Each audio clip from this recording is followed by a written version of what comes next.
It's been nice because, like we said, the calm thing and everything else. But your day to day, do you find yourself? This was on that. This was something that really interested me actually. I was saying about I watched that interview thing you did with. There was like an hour thing on YouTube, and you're with I think another musician, Oh, and then another guy. with that sweet man Shlomo, the amazing. He's like a Jewish hip hop beatbox guy, what was it? Disraeli. He was with Disraeli. That's cool. it. 'Cause that definitely rings a bell. I don't know who he is, but that definitely rings a bell. Yeah, and you were Shlo. just He's called sitting there, just having a Shlomo. really like honest conversation like this, really, just with probably less swearing. And Yes, no, that's but, right. Now that happened because he had a PTSD thing, and okay. he found that by talking about it, on social media Yep. and stuff like that, and dealing with it in the way that you are and we are, it really, really helped him. And he has his whole thing is social media saved my life. Wow. Because there's so many stories about social media being terrible and for your mental health, and Yeah. and in many ways it is, and for some people it can be an absolute killer. But for him, and I think for me, I think if used positively, social media can be a really positive, life affirming, and wonderful thing. Yeah, For it's awareness kind of alone. It's what value you put on things. I think You get out what you put in. Yeah, totally. That's like I had this whole this thing with social media, which was to when I first started on it, I was really negative, and I was using it to vent, and I could see it was winding people up, and now I just, before I say anything, I just think, am I being positive? And I almost always am. But if I find myself going, oh, hang on, I'm not going to slag. I find myself wanting to slag this government or slag this or slag that or slag Facebook or whatever. But I just, I don't want to engage with negativity, particularly because I got ME last October, and I could feel that cortisol, the stress hormone, really hurt me, and negativity is a form of stress, and being negative on Twitter or on Facebook or on Instagram or whatever, it's a form of stress. You put something out there that's negative, you have this negative feedback, you might feel sort of anxious about it, and those feelings of anxiety really hurt me. I could feel them really hurting me, and so I really disengage with negativity, and anyone who follows me will, I'm sure, have noticed that I only post positive stuff now. I feed positivity into the ether. I feed positivity into the social media, into the hate cloud that is Facebook and to some extent Twitter, and I try to keep it real with Instagram. Do you find like how sometimes you write something out and it feels like the most normal thing to say and write, and as soon as you see it written out in text, you're like, hang on a minute, I'm actually going to delete that and not. Do you ever find yourself thinking, no, actually, I'm going to reel back on that? And it's kind of like a therapy almost to actually see something from the mind in real plain sight. And I've made the mistake of actually posting a couple of things quite recently, and I've had a bit of backlash for it. And it was a real awakening of, I really need to, just as I write something, don't push send straight away, just sort of read it back and think to yourself, you are putting this energy back into the world. Do you really want someone to kind of like, well, how would you respond to this? And you think, oh, actually, no, I'm going to delete that and not write it.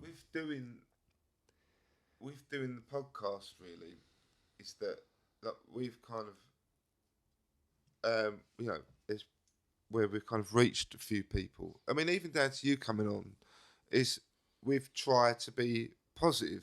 And I think if you put that positivity out there, good things happen. Absolutely. Like if you're firstly, you have to be bold and put yourself out there. But if your intentions are good and you're trying to do a nice thing, and and you're being positive with it, then good things happen. I met you. You like my drawing. Loved your drawing. But you know what I mean? Like that's a good thing. Like I've got something to go away with and feel good about. So like if you don't put yourself out there and you don't make the effort and you don't try and be positive. Like when see, I don't think you have to be going around going, oh no, everything's brilliant. It's not really about that. It's not about this kind of, oh no, let's just pretend everything's good. It's more about just not dwelling on the shit. Yeah. You know, not dwelling on the bad things and not feeding into those bad things, I think. You know, like other people will say bad things. You know, someone's in a bad conversation at work. You could get involved in the bitching. But rather than that, you just go, why are you bothered? Yeah.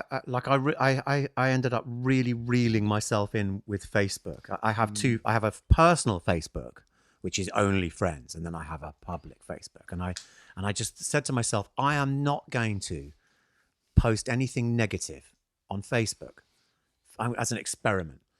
And I hardly ever post anything on Facebook because it's so toxic. And it's, you know, and I notice that on the rare times that I go on there, it's like all my mates just going, oh God, Brexit this, or the fucking government that, or, you know, isn't it terrible this, or isn't it horrible being a musician now, or what, isn't it terrible being a dad, or whatever. Like, it's just always, it's 9 times out of 10, every post is just somebody venting or sort of being negative and stuff. And I just, it's like the old adage, if you've got nothing nice to say, then don't say anything. My relationship with social media completely.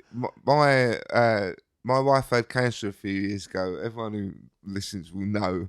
And when she got cancer, obviously the world collapses in. And I just, like social media, I just stopped following virtually everyone. All I followed was Nick McCabe from The Verve because he's a hero. Oh, Nick. guitars. And then a few friends. Yeah. But only a few. Yeah. You know, people who were either so, you know, caught up in their own shit, they weren't interested in mine. But what happened, it was like, why aren't my friends getting in touch? But also, your life's good. You know, like, you're going on holiday, and I am in hell, you know, like, so I just couldn't cope with everyone else going, oh, I'm having a lovely time, la la la, we're going on holiday. I'm like, well, we're not going on holiday this year. Yes. And basically I never really dipped back in. Never really have. Yeah, well, if it's largely negative, and Facebook is largely negative for me, then disengaging with it to some degree is disengaging with negativity to a large degree, and you find that your mental health will soar, comparatively, as a result. And I feel as though, you know, my mental health has been much better since I've just been much more kind of unilateral about Facebook. It's totally true, though. It's totally true.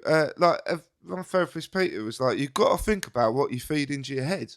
You've got to think about what you put in your brain. If you're putting crap into your brain and like negative shit and stuff that makes you feel bad about yourself, then you're going to feel bad about yourself. You put shit into your body, you're going to feel bad. Yeah. You know, you eat at McDonald's, you're not going to feel great. No. And it's the same. If you put some shitty thing about how crap everything is at the moment, and everyone's racist, and everyone's I don't watch twat. the news. I've never really watched the news. I'm like, I've got enough shit to deal with. I really don't need to worry about that. It's just, you know, try being positive. It's a real choice. When I was really badly depressed, this guy Longy, this brilliant musician. Is Longy from Longy? Yeah, he is. He should do this. Yes. You should get him to do this. Do you know what? Absolutely, he's an absolute hero of mental health. Amazing. Is he really? I sent a message out about just subscribing and sharing stuff. Like I did a bit of blanket message. Yeah, he actually messaged back. Oh, did he? Yeah. Most people don't answer messages, do they? Yeah, he messaged Longy back. is a bloody little legend, and he sent me. He was like I said, when I was really down, I opened up to a lot of people, even people I don't really know. I don't really know Long. I mean, I know him enough to kiss him and hug him, and I've met him a few times and been to his gigs and stuff. But you know, he's not one of my bosom buddies or anything. That's another ADHD marker, is that you have lots and lots and lots of friends because you have, you know, you're very sort of open. But anyway, I was open with him. And one of the things that you get about being open is that people are then open with you. And he just said, oh, you know what? I've been through this too. And when I was really down, this guy really helped me. And he sent me this like Indian Swami kind of guy that just, and he was just talking about, and I don't want to sound trite or trivial, but he was basically saying depression is a choice. Now, I absolutely accept that for lots of people it isn't. And that if you are really, really ill and you're clinically depressed, then it isn't a choice for you. But on a day-to-day, even for those people like yourself who suffers terribly from it in a clinical way. And I actually agree with what you're saying. On a day-to-day basis, you have a choice, like a black and white choice of like, this thing is happening and it's potentially going to make me depressed, but I could choose to not be depressed about it. I could choose to look at it positively. I could choose to spin it into a positive thing. Or even surround yourself by positive people. Maybe. Yes, absolutely. Don't engage with negativity. Surround yourself with positivity and try to see the glass as half full. Look at life like somebody like me looks at it. Like when something awful happens. Keith died. Keith killed himself. But within 48 hours, he saved a life. Yeah. And he's going to save loads more. And he saved loads of lives before just through his music and through his being inspiring. So that's the balance just look at it. Look at That's things resonated positively. with me. Don't be like I could have, if I was a manic depressive, I just would have gone into a total hole about Keith, and then I might have gone down the same, but the same road. But I know that I'm not gonna kill myself because I feel like I've got a real handle on things now. And I have these mechanisms like meditation, like the Wim Hof method that I do every. That's what I wanted to. I really wanted to get onto that at some point. So I get quite evangelical about it because it's really changed my life. And so my routine every morning is that. I will just point out I've been to Eddie's bathroom and the shower lends itself to exactly what you were saying. It's an amazing bath shower type thing. You. Yeah, I just had this thing put in. It's been a labour of love, a Japanese bathroom. But anyway. I like the picture as well, the rabbits. Oh, I love that. That's pretty special, it's the famous picture of that breaking wave with Mount Fuji in the background, that Japanese picture. I wanted everything in that room to be Japanese because the Japanese do bathing. But that was a really good twist on it. And all of the foam of that wave is little bunny rabbits. Yeah. And I have to do a shout out to Aid from Soho Radio and Soho Radio Studios. Where I saw that poster for the first time, and it really stuck with me, and I thought it would. I did like really the twist on it. So my routine, and I can't recommend this enough, and it's changed my life. In the morning, I get up. The first thing I do is meditate for 20 minutes. So I've got meditation number 1 out of the way before anything happens, and then I do my Wim Hof stuff, which is it's a type of yoga, but it's to do with breathing. So I basically take 40 really deep breaths. And then I do some exercises with nothing in my lungs. I let the last breath go. And I do that 3 times. So if you do that 3 times, 40 breaths, let the last one go. And then time you can I used to be obsessed by the amount of time that I could not breathe. When I first started, I became obsessed with the timing of it. Yeah. And I got to 3 minutes and 40 seconds with my scarred lungs. And I have had bilateral pneumonia twice. 3 minutes 40 seconds of not breathing. Yeah, 3 minutes. So 3 minutes and 40 seconds, and this is not holding your breath because there's no breath to hold on to. 3 minutes and 40 seconds of not breathing. So breathing out your last breath. Yeah, breathing out your last breath and then not breathing in. Wow. For 3 minutes and 40 seconds. Wim can do many minutes, 7 minutes or something ridiculous. Wow. And you've got these free divers that can do way more. Oh, yeah, but the thing is, so all you're doing is you're super oxygenizing your body and you're making your body alkaline. And if you make your body alkaline, then it's very hard to be ill when you're alkaline. And, things like cancer have a real hard time with alkaline bodies. I've heard about that. And so you're doing yourself loads of good. I mean, oxygen, lots and lots of oxygen is fantastic for you. We know this. And the thing is, Wim Hof is he's the only snake oil salesman out there. And that's a totally wrong way to describe him. People, when he first appeared, Vice TV thought he might be a snake oil salesman. They went out to take him out. And I've met the director, a lovely guy. Oh, is that Shane? Oh, no. I forget his name, but I've got his. So I met him. I can't even tell you when I met him because it's a secret.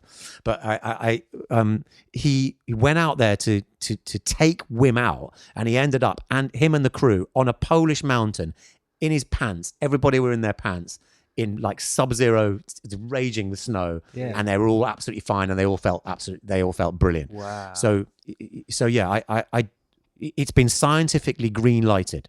Totally. It's been studied and green lighted. It releases dopamine, huge amount of dopamine, which would be really interesting for you, Chris, because you're taking drugs to make your body have dopamine and so that you're less depressed. Imagine if you did something which gave you a Keith Richards private stash of cocaine amount of dopamine in your bloodstream every single day. So this is what I do. I do this breathing. It releases a huge amount of dopamine and epinephrine, which is a type of adrenaline from your adrenal gland into your body, triggers your caveman response, it boosts your immunity. Then I do this breath, the breathing. I do the breathing, I do exercise, I do the breathing again, I do sit-ups, I do another 40 breaths, and then I do leg raises. And then I go and have my shower, and I make my shower go cold within a few seconds. I get into a warm shower, I lather up, and then I turn that shower cold for about 90 seconds.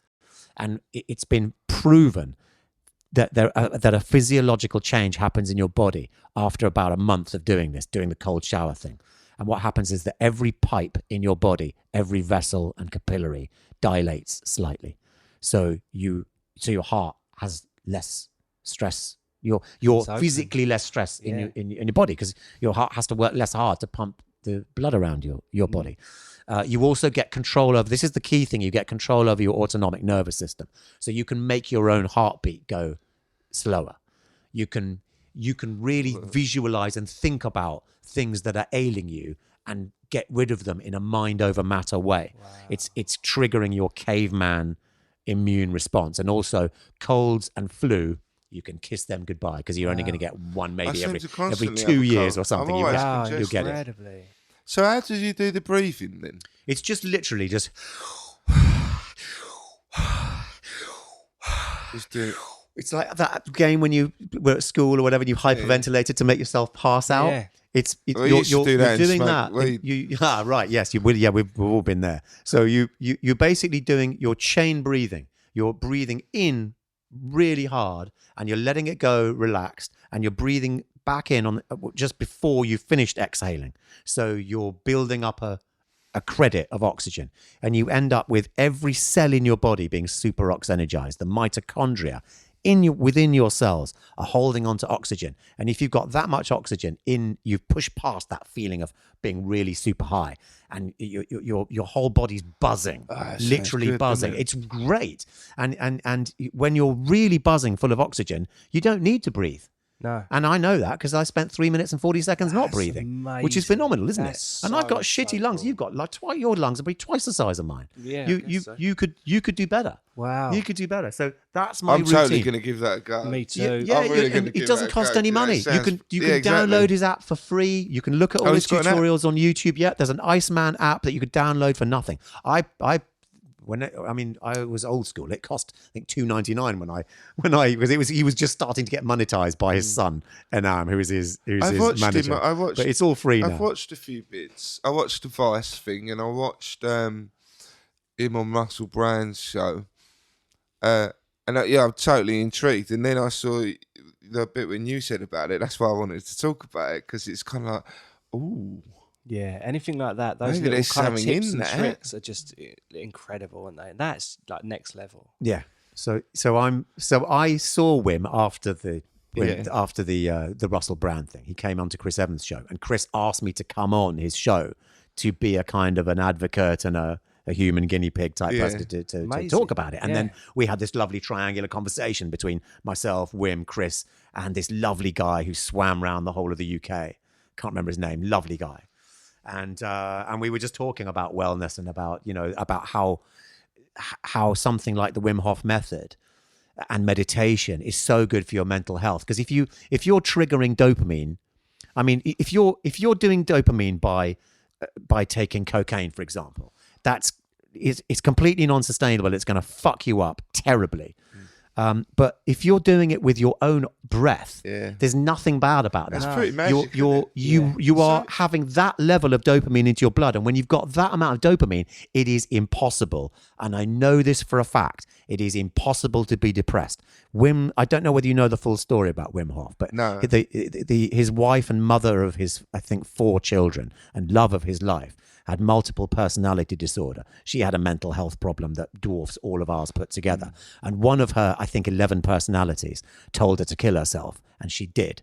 So Wim went through the mother of his children and love of his life, killing herself. And rather than killing himself, rather than being depressed, he started going into himself. He did yoga. He discovered this breathing technique. And when you have that much dopamine, Wim is really like, Wim goes, and I absolutely do not agree with this, but this is so Wim. He goes, fuck therapy, man. You don't need it. You just can just do it. And I know what he's saying, and I get it. Therapy is incredibly important for many people, and it would be really important for you, Brad. And don't let what Wim says get under your skin there, because it will take you to the next level. And I can't wait for you to talk to a professional and really sort of work through your PTSD demons. But the point he was trying to make was that when you've got that amount of dopamine in your blood, it's impossible to be depressed. Yeah. So for you, then, did you start doing it after that interview with him? No, I started doing it about, when did I start doing it? 3 years ago. I was sliding into a depression, another depression. I'd been in a very bad one in 2013. And I was sliding into another one. And I could feel myself going down. And I was starting to drink too much, and I was smoking, which I don't normally do, and I was like smoking quite a lot of weed and stuff like that, and things that are bad for you. Like when you're smoking weed is terrible for you when you smoke with tobacco, and I could feel myself really sliding physically and mentally. And I started doing self-destruction. Yeah. Oh, absolutely, absolutely. Kind of instant hits of happiness, though. Yeah, you kind of reach out. I don't instant little. It's like, oh, right. Even though I smoke, I think I only smoke fags because it's almost like I haven't got the balls to kill myself. But just touching on something you said earlier about that, you said you don't feel suicidal. Yeah, it's because of that, I think. But it's funnily enough that you said that, and then I kind of realised that I don't think I do anymore. I haven't felt suicidal since we've been doing this, really. Wow. Which comes back to your point, Brad, that this is therapy. Do you think that is? Do you think do you think that might be it, because you are having this catharsis all the time, a combination of your drawing and it's added another more richness to my life. Yeah, it's something to get excited about, something that feels bigger than me, something to look forward to as well. That's very important. It's always good to have something to look forward to. Yeah, of course. Something that's for me that's kind of separate from my responsibilities as dad and man of house. It's kind of separate, but it's also like it's exciting, and you need all those things. But yeah, you said that, and I didn't want to lose that. It's just you said that, and I'm like, fucking hell, I can't remember the last time I felt suicidal. I used to feel I felt suicidal like every day.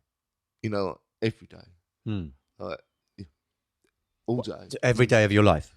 Well, ever since I can really remember. Wow. We've spoken before about, I think it's like I can remember 10. being really little and a little bit kind of Star Warsy and carefree.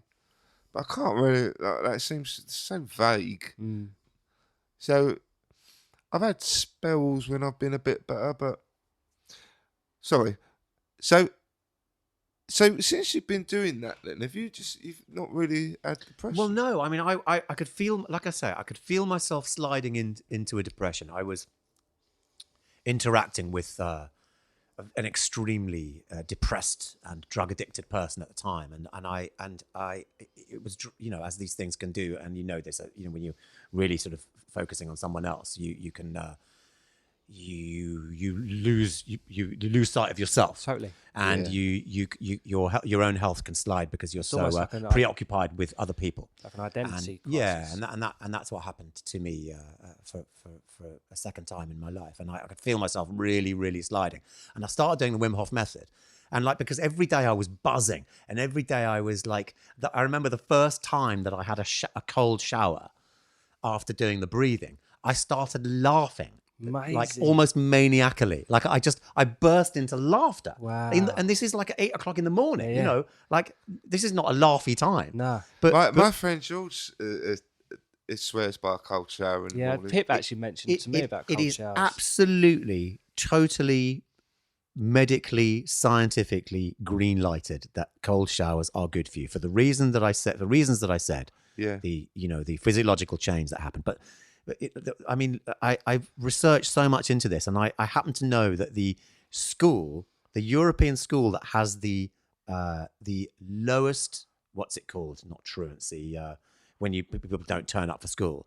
Truancy. Yeah. Not that, but like just people being ill, rate. attendance, Oh, exactly. right, So the European school that has the highest attendance, fact, in Europe is a school in Siberia, and it is. And what they do is that every day the kids come out in their pants. They take their clothes off and fold them up, and then they all come out for playtime with a bucket of water, and they all come out into the snow, and they put the water on themselves, and they play in the snow for 5 or 10 minutes, and then they all go back in, have a cup of hot tea, put their clothes back on, and that school, hardly anybody is ever ill in that school. That's incredible. I love that. Because we did, when Brad and I met, was like jumping into frozen lakes. It was. Brilliant. You do wild water swimming. Yeah, that's excellent. That's fantastic. We were wearing, like, I'd never done it before. My mate was like, he'd been going on about it. And I was feeling it like I was at an impasse, and I felt like I needed to do something just to fucking kick myself up the arse. Yeah. Well, that'll do it. And I went, yeah, I'm up for it. Bought like a cheap, shitty Cornwall wetsuit. Yeah. I was like, right, let's do it. And I just jumped in. And I did have a moment afterwards when I was like, I really can't feel my feet.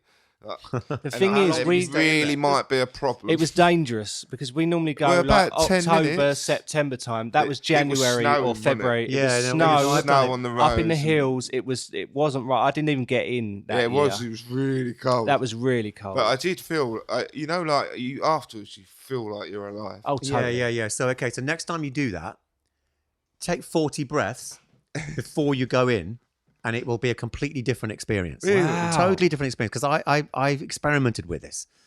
So just down the road from where we are now is Brockwell Lido. Yeah. And, most places have sizable places have a Lido. So this is something that anyone can do.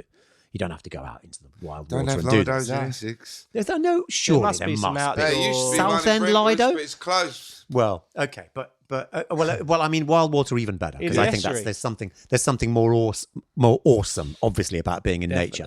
But so I went cold water swimming with all of the so-called nutters that do it between 6 and 9 every morning in Brockwell Lido, and the water temperature was I think 7 degrees or something like that in January, and it's cold. Like I put my feet in. And I was like, fuck, that actually hurt. It does It hurt. actually really hurt. hurts. It's like putting it in flame. Yeah. And I just thought, fucking, I can't do that. I wonder whether this will work. And so I did the breathing, and then I put my feet in. No problem at all. Really? No way. Because here's the thing. This is another thing that's been scientifically verified. When you breathe to that extent, it lowers your pain receptors down to about 15, 20%. 10 to 20%, which is why when you have a baby, what do they say to you? Breathe. Of course, yeah. It's because they've known this for thousands of years. Oh, it takes pain away. It's funny. Your pain receptors go down. I kind of concentrate on my breathing. Like when I've had tattoos and various painful things in hospitals, like I tend to go. You You start concentrating on my breathing focus. because it separates you somehow. Yeah. Oh, you know what? I'm totally going to give that a go. 100%. Yeah, I'm going to get involved. Do with it, that. and then let me know how you go. Yeah, I will. That's so cool. Because you just think, because I tell you, what happened was through my kind of having like quite a big meltdown last year, and if I got nothing from the meditation bit, it did open my eyes to being like a lifelong, quite staunch, angry atheist, that there's more to it.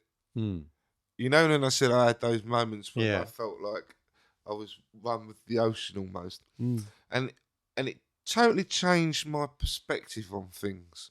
Just down to, like be more positive.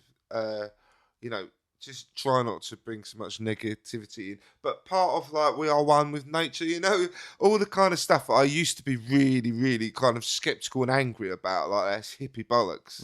You know, it started to think, hold on, there's something in it, and then you start looking into it, but you're like, no, I want a pagan. It doesn't have to be such a big. It doesn't have to be like a big thing, a big decision. No. It can be like these little like tips and tricks. But the other really big thing that you said that I really don't want to get lost is you can choose. You have a choice here.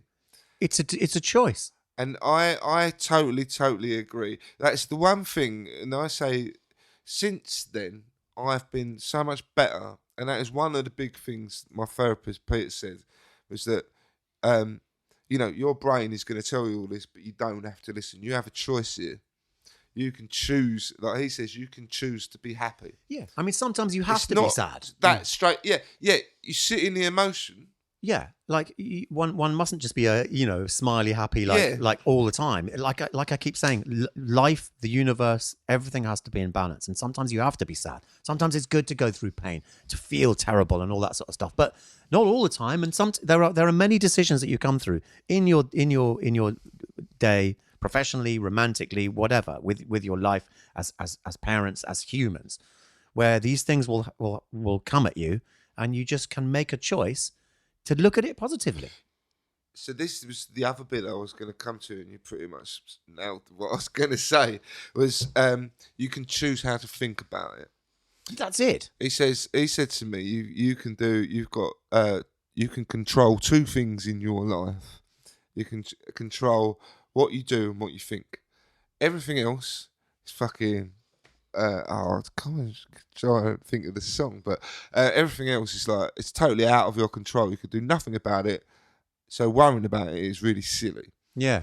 So all you can do is choose how you think about these things. You can choose to make, what's the word, a hell of heaven or a heaven of hell. That's Dante, isn't it? Oh yeah. And you can, and someone said that a very, very long time ago. Yeah. You know, and it's like, it's timeless wisdom. It's like you can choose how you.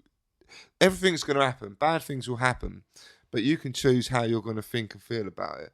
Essentially, you know, that's where the choice is. How you think about it. Absolutely. And I think that's really powerful. You know, it's real simple things. You know, just there's proper meat and potatoes kind of philosophy there. But it's it's totally true. Well, and it's not always easy. No, of course there isn't. But it isn't. But there's a real interesting science to positivity, which there are so many tests being done in this area now, and you've heard of smiling yoga or smile therapy or all that sort of stuff. Well, so they now know that positivity, that smiling and being positive, sends biochemical signals to your body to perform better, to heal itself. There is a documented case, at least a case, of this guy that beat cancer, and I am absolutely not kidding. Yeah, here. Peter said he exactly beat it the same by to me. Smiling. Wow. That's all he did, and it it gives is you a physiological change. If you are positive, then positive things happen. Good things happen. I am running a good news story tomorrow about a hospital in Norway that has wood cabins instead of rooms. Wow. So you can go into the forest and it's wheelchair accessible. Oh my God, that's incredible. And people heal way faster. Yeah, of course. And children can play by the fire pit or go fishing and draw and be in the forest. And here's another thing. Hospitals are so negative, aren't they? Exactly. A hospital is a sterile, whitewashed, strip-lit environment. There's another story I ran earlier on this week, just 48 hours ago, about an award-winning hospital in Singapore that was given, the architect was given a brief, build me a hospital which will lower people's blood pressure. And they went, we're going to do that with plants. And they've got 700 species of trees and plants and a big garden on the roof with 1,000 different kinds of herbs and, and makes fruit sense, and doesn't it? vegetables, all these kind of things. And they grow. It's powered by volunteers, and they grow food for the people in the hospital. Wow. And they're finding that it's so nice to be there that students from all around are just going there just to hang out and just to Wow, work. that's so And cool. But there's trees a positive everywhere. thing. It's Yeah. But This is it. And And in that kind of environment, because everyone's kind of there having a nice time. Yeah, that's it. There's more research about people who live in or near places that have a lot of tree cover.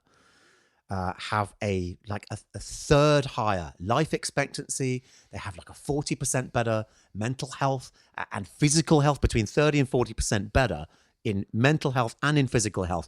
And people talk about, mental health and physical health as two different things. There will come a day when people will just say health, because it's the same thing. You know it. I know it. Yeah. Your mental health is the same as your physical health. It is all linked. And if you hang around in all these tree huggy things that used to wind you up, there is an absolute science to it. The Japanese call it forest bathing. And that's why I wanted to have a forest a picture of a forest in my bathroom. I wanted to have a really relaxing space, because there's obviously we live in the middle of London. There's not enough wood and forest here, for me to get the full benefits that people who live in forested areas get. Oxygen, like the higher levels of oxygen from the trees. That'll help. I think I suppose it's not just that. calming though, isn't it? A tree is an incredible organism. It is a living, breathing thing. And they communicate with each other. We know that. Their root systems, there is vegans, you're cool. But, trees talk to each other. Like, I'm not being a tree-hugging hippie here. This is a scientific they respond to sound. fact. They respond to music. And all plants do. absolutely. And if you hang around in nature, you go wild swimming, or you go for a park or whatever. Another bit of research, which I know all this research because I do, again, feeding positivity into the ether. I do a good news feature on my Virgin Radio show every day. So it's a 3-hour show. For the hours 2 and 3, I do a news bulletin. And it's real news. But I just put out stuff like this. Yeah. Like, I know that people that live in places that have lots of trees have better mental health and better physical health. It's been studied. They looked at 150,000 people, studied them over years, and they know these facts. People who it's quantified. If you get 20 minutes a day of park or going for a walk Next somewhere to a awesome river. in Is the that nature, also about, your physical health will be better, your just- mental health will be better. This is why people with dogs tend to have better mental health. yeah. And that better was physical health. Yeah. That's part of the reason I've got a dog, You're forced to just go to out. get out. Yeah, it's a great way. It's a fantastic way to get out there, to meet people, to you get unconditional love. Yeah. You're in the Yeah, I love awesomeness that. of nature. There are so many beneficial things about that. And I talked to Kate, bless her, Lawler, about this, and I said, what do you think is the relationship between your dogs and mental health? And she said, absolutely, without a shadow of a doubt, my mental health is way better since I got a dog. Super. My Way dog better. makes me really happy. Like you come through the door and she gets excited about everyone else. My dog it's like a black cockapoo. No. We got her because my wife has asthma and my daughter has eczema, so they don't get all. They're hypergenic, and I'm like, Yeah. I think I'm not manly enough. I'm really not manly. I think I need a dog that's slightly more manly than a cockapoo. But then, my wife do anything for us. So we had the dog that she wanted. I was just happy we were getting a dog. Is your wife okay, by the way? You mentioned that she Yeah, got through cancer. it took years, but over the last year, we've really kind of punched through the other side, really. So much better. Good. She's got the all clear, so she's in remission. She still gets fairly regular checks. Mm-hmm. We did go through it. It was pretty bloody awful. It's the bit. The thing is, everyone goes, "Oh, you haven't got cancer anymore." And it's like, no, it takes you a good couple of years just to get over the fact that you had cancer and, everyone else around. I think we did an amazing job of insulating my children to it. Yeah. I don't even think they realise. Wow. I don't even think they know. But And she went through chemo, radio, extensive surgery. This is breast cancer. Yeah. Right. Wow. And then she had like her ovaries, everything out after that because it then turned out she had the gene. It's pretty full on. Right. But yeah, we did it. It was really weird though because I didn't. Funnily enough, in that time, the strangest thing about it was that I didn't get particularly. I thought I would really, really take a dive. My mental health would just collapse. I drank a lot, and but it's a coping mechanism, isn't it? But in that time, I can't say I hit rock, but I didn't get really depressed because you're in that fight. Right, we've got to keep it going. Got to protect the kids. Get into hospital. Like, let's get it moving along. And like, it was good. Like the whole thing, like just treatment was getting on for a couple of years, really. But then once she kind of had the all clear, I just went. I just fell through the floor. Yeah, I just went. Yeah, just lost my shit really. Well, afterwards, because you're holding everything up, aren't you? Like, holding up. And it was like, and then what you're holding up just makes you collapse. And it was, I mean, in fairness, in many ways, it was probably 2 years. Yeah, so probably about a year and a half to 2 years after I had my my major kind of downfall last summer, and I still think there was residual from everything that happened with the cancer, really. It's like it's the long term. It's huge. It fucks you right up. It fucks everyone up. So like it fucked my wife up, and like she's only just kind of getting to the point where she's not thinking about it constantly. Fucked me up. And then I've talked about this, but it just makes me feel like I'm going, I had it the worst. But in that time, a month later, her mum got diagnosed with terminal cancer. She had chemotherapy and extensive surgery, and they basically removed it all. Yeah. So she didn't die, but we thought she was going to die. Yeah. And then about 6 months after her mum kind of got through it, her dad died. He had Parkinson's. Right. And it was like everything was so awful. We would just sit there going like, just laughing like maniacs, because like it's just so fucking awful. And like it was like it just can't be any worse, Like it was like, what's next? What could possibly be worse? Oh, Jude's got autism, like that. That was in that time when we found out that it was like he started reception, and he started going crazy, smashing things up, being the most loveliest cherubs, and he really is. And it was during that time it was like, oh fuck, what else? Didn't you have a couple of mates as well, or a friend of yours that was ill as well at the same time? Oh yeah, no, that was a little bit later. Yeah, one of my good friends got esophagus cancer, Chris, and like that was just like another thing, really. But like at that point, it was fucking awful. And then my work started being wankers as well. It was like, yeah, sometimes you're in the zone, aren't you? It's like bad things come like buses. Yeah, but it's funny though because you go through a big pile of shit like that, and then you go once you do come through the other side. Like we were talking about it, you do come through the other side. Yeah, you like life. You look out the window, and no one else is going through your shit. Life carries on whether you're there or not. Absolutely. It moves on, and it's like you do move on. It does pass. Life does. Like now, it's like it. Things do get better. They really because do. Again, things are in balance. When you're really, really down, like when I'm really down, I know I kind of look forward. It's going to be better back. in a bit. Like exactly. It's gonna. I just think, well, I'm in balance. Like I'm feeling shit, but that's fine. Yeah. Like I'm going to be feeling great soon. And Like, I'm much more in that way of thinking now, and that has been one of the things that's really helped me. It is much more.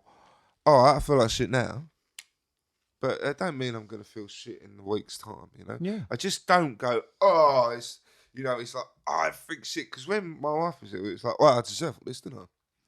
Well, of course it's happened. I had a glimpse of happiness, and now it's like, of course it's happened because I'm a piece of shit. My granddad told me when I was like 3, course, and that's what happens. So like everything around you just confirms all those things that you're vulnerable and all those insecurities. But now, like I know that's bollocks. It took a long time, though. But like, I kind of know it now, and that's kind of what I want to say to anyone listening. Really, is that like I've been through the shit. Brad's going through the shit. Eddie's been through the shit. But it does fucking pass. absolutely. It really does. I'm You know, testament to it. You know, God, it gets man, better. If I had gone through with, I was going to copy Richie Edwards. I was going to drive my car and put it in the same spot that he parked it in. I thought you were a fan. I was going to jump off I'm a the big Severn fan Bridge. of him as well. And if I'd gone through with that, I just would have missed. There's so much I would have missed out I know. on. Like, I would have missed out on, oh gosh, my son Tone being old enough to travel around the world and get his first job. And I would have missed Virgin. I would have missed I've never been happier in a job. Brilliant. I'm in a fantastic relationship. Things are really happy at home. I've never been happier in a job. I'm working with just a bunch of absolutely lovely people. The first organization I've ever worked at that is entirely lovely. Not one single asshole in there. So good. And I would have missed out on all of that, I know. And God, I'm going to start a festival with Wim Hof. I would have missed out meeting Wim and doing all of that. And it's so much. There's when you're down, there is so much that hasn't happened to you yet. And you don't know because you're in a hole. You can't see the horizon. But there is such great shit on that horizon. You just got to get there. And the only thing that's going to get you there is time. Yeah. And don't think too far ahead. Don't think like, oh, well, I wanted to, like, but I think me and Brad are both like, oh, we wanted to be rock stars. And like, it's for so long, it's been like, oh, fuck, oh. It was the dream, be a rock star. It was a dream to be an artist as well. And it's like, it didn't happen. And there was one day I'm fucking pushing trolleys in Costco, But if you think right far ahead, it all becomes so unattainable and so unreal. Just think, right, next week, what can I do next week? What am I going to do tomorrow? Yeah, and like, stop thinking. I do think sometimes thinking too far ahead makes things seem so impossible and so unattainable. Chris, sorry, Nick. Oh, sorry. Can I call Second you Chris, time. That's because we're sorry, talking Nick. about Chris. Hey, that's an ADHD. That's an ADHD thing. That's all right. Nick, I'm gonna pull you up and say that having a dream to be an artist, it's not a dream. You are an artist. You're a really, really good artist. There are people out there who say that they're artists and they make their living as artists who aren't as good as you. So it's not a dream. You are an artist. So next time somebody says, "What do you do?" I want you to say, "I'm an artist." Okay. Amazing. And I make money as a. I'm not making money as an artist right now, but I'm a prison officer and stuff. But what I actually am is an artist. It's funny because whenever anyone asks me what do you do, in my head I'm a guitar player. Yeah, I'm exactly the same. Like it is. It's like, what do you think about? Like whenever I'm not thinking, like that's when try not to think about bad things. I'll think about guitars. Yeah, first thing I say is I do podcast and I also do this other thing at work. Yeah. But it's true. I suppose it's the idea is that you kind of you elevate yourself to something not necessarily what you feel you're doing because you have to. It's like that not feeding yourself shit. Yeah. Like if you feed yourself shit like, oh, I have to do this to earn my money. If you think, well, actually, I'm an artist. Like you're elevating yourself very slightly. Like inside. There's still a direction to be going. Yeah, but it's the truth. You are. I've seen your work. It's amazing. So you absolutely are. It's not a dream. You know how you monetize that now, or how you go forward with it is another story. But it's an existential thing. Yeah, it is. You are an artist, and they say artists are the new rock stars. So therefore, ergo, you are a rock star. Dream fulfilled. So you are a rock star now. Jobs are good. You've done Shall the we rock end there? star as well, haven't you? like You've been that. a rock star. Well, hardly. We losers can't really get arrested. We do great. We have our music used by a lot of really cool telly programs like Game of Thrones and the Blacklist. Oh, did you really? Amazing. Yeah, we punch way above our weight. So You do gigs though? Okay, we used to, but we don't anymore because the rest of the band live in Berlin. It's complicated, but we've been used by Game of Thrones a couple of times and Walking Dead, Blacklist, Rain, Bones, Chuck, CSI. Wow. So for those who don't know, we are just talking about at least two of the biggest TV programs. When we were on CSI, it Ever. was the biggest TV program in the world, and when Wow. we were on Game of Thrones, it was the biggest TV program in the world. I think it still is. Incredible. Did you get to meet the drummer from Coldplay? He was on it, wasn't he? He I didn't wasn't know it? that, Yeah, but I I didn't have know. met Yeah, him he because hang on, no, I didn't, because Coldplay came round to my house and played Yellow with baby instruments. What here? Wow. No, my first flat that I ever owned off Portobello Road.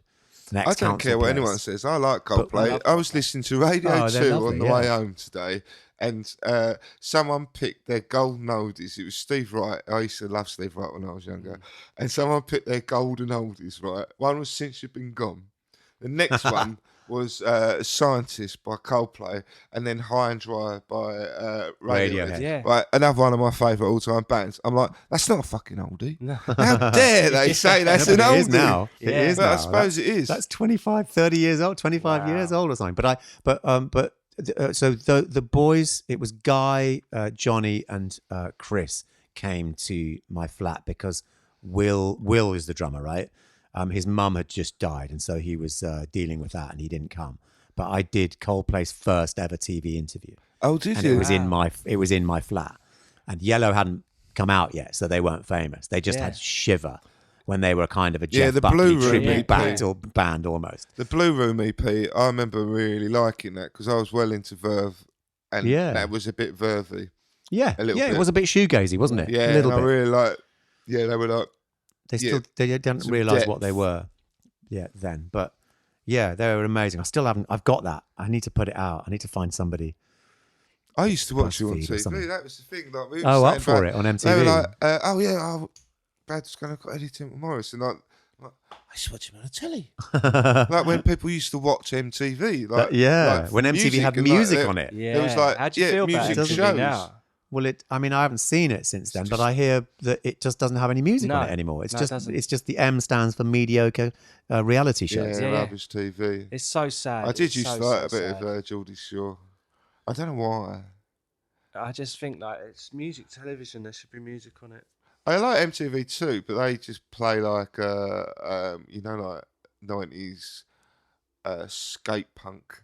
Yeah, Green. Pretty Day. much. Oh right, just right. Yeah. You know, yeah. like Some it's real 41. kind of. Yeah. Something. There's some 182. tunes in there. There's Yeah. some tunes in there, but overall, It's like buttock clenchingly American and, Yeah. and that kind of that music that is of a time. well, I think we're going to have to wrap up because Well, we've we've- just gone. Just done a 2-hour We've podcast. done that is our first. Wow, that felt like about an hour. Yeah. Because I'm just thinking that we've got to get home yet and Well, then go yeah. to work. Yeah. Eddie, thank you so much. Like it's been incredible. It has. It's Like- been. This has been the best evening. Well, for thank you. many, It's been many- lovely. It's been many lovely years, connecting I with you boys, reckon. and I'm so glad that you do this podcast, and I'm really happy to help. And I hope that this helps someone. I hope that this will reach somebody. It will inevitably reach somebody who is struggling by the very nature of the podcast itself, and I think it'll what you do really helps. And so I thank you hand on heart, as a mental health advocate and as a a member of Calm and of this new My Black Dog thing. From the bottom of my heart, I think what you're doing is amazing. Thank you. That's why I got a black dog. Well, I only wear black. Like we just go with black And you only draw in black. and we don't deviate from things. Then you fucking hell, you think ADHD. The more you say, you should never have said that. Now, like, that's all I can think about. But yeah, you're our first kind of known guest. We have had a few guests, but mostly we've just been kind of getting people who've got like a story. Yeah. You know, like we're all human beings. yeah, but Nobody's, essentially, yes, we are. Well, gentlemen, it was lovely to meet you. Thank you very, very, very much. And I hope that's the beginning of something beautiful. Definitely. Thanks, Eddie. Cheers, boys. Cheers.